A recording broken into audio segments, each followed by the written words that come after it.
Welcome back. Let's get you more on our breaking news on Al Jazeera. The Israeli Navy has attacked at least one ship in a flotilla of vessels carrying aid to Gaza.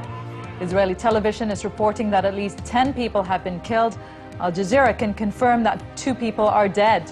An organizer from the flotilla said Israeli soldiers climbed onto the boat and started firing live ammunition into the crowd. Well, our correspondent Nicole Johnston joins us now live from Gaza City. Nicole, can you tell us what kind of response there's been from where you are? The most immediate reaction that we have had is from Hamas. The deposed Palestinian Prime Minister Ismail Haniyeh has condemned the action and he's called on the international community to intervene, including the United Nations. We've also had Islamic Jihad, one of the groups in Gaza, calling for protests for today, for people to get onto the streets, to go down to the harbour, to voice their opposition against the Israeli intervention and the deaths of these activists. So that's been the main response. Earlier this morning we had some readings from the Quran on the mosques across Gaza City. Again, that was in solidarity for the situation and for the people on board the flotillas. Nicole, tell us about what people were expecting from this flotilla and how needed were these supplies in Gaza City?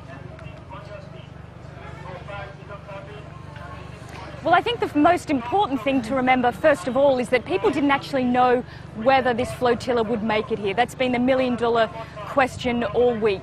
Would it make it? Would the Israelis let it through? Obviously, Israel has been saying for the last week that there was no chance of this flotilla getting into Gaza. But of course, people always have hope.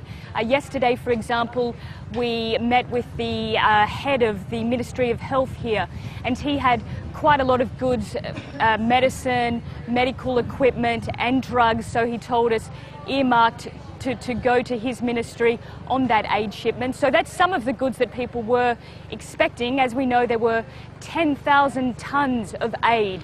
And that sounds like a lot, but really it's only a drop in the ocean. It's a very small amount compared to what Gaza needs.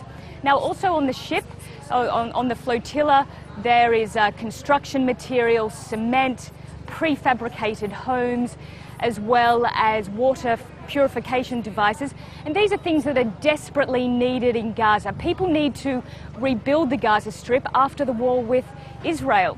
The United Nations had a report just last week that said 3/4 of the damage inflicted on Gaza during the war still hasn't been repaired. So there are still people living in desperate conditions. They haven't had their homes rebuilt. They're living in tents. They have next to nothing. And as the United Nations says, it regards this as a humanitarian crisis. That's something that Israel disagrees with, of course, but that's the situation here. And there seemed to be much anticipation that if this flotilla arrives, they would get much needed supplies. So I'd imagine that there would be a lot of anger, disappointment on the ground there. And I also understand that there are some plans for protests. Can you tell us more about that? That's true. Anger, disappointment, and also shock that up to 10, possibly more, of these international activists have been killed. But aside from the aid that people desperately wanted and were hoping for, it's the feeling that Gaza is an isolated, trapped place.